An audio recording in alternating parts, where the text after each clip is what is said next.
বন্যা পরিস্থিতি নিয়ে সচিবালয়ে ব্রিফিং করছেন দুর্যোগ ব্যবস্থাপনা ও ত্রাণ মন্ত্রণালয়ের উপদেষ্টা ফারুক-ই আজম। যুক্ত হচ্ছে সেখানে। এখন ভারতের সাথে যোগাযোগের চেষ্টা হচ্ছে। ভারতের সঙ্গে আমাদের তথ্য আদান প্রদানের একটা চুক্তি আছে, যে কোনো বন্যা মোকাবেলা হোক আবহাওয়া পূর্বাভাসের আমরা তথ্য পাবো না কাছ থেকে। এই বন্যা আকস্মিক যে বন্যা হলো, পানি যা আসলো, আপনাদের তথ্য পূর্বাভাস আপনাদের কাছ থেকে পেয়েছিলেন কিনা? আপনাদের কাছে এটা পেয়েছিলেন কিনা সংশ্লিষ্ট নিয়ে জানবে। আমি ত্রাণের আমার পক্ষে জানা সম্ভব না, আমি জানি না, এবং এটা নিয়ে আলোচনা হয়নি।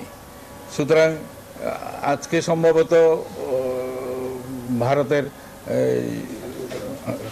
হাই কমিশনার প্রধান উপদেষ্টা মহোদয়ের সাথে সাক্ষাৎ করবেন, সেখানে বিষয়টি হয়তো জানা যাবে এর পরবর্তী পর্যায়ে। এটুকুই আমার কাছে জানা আছে।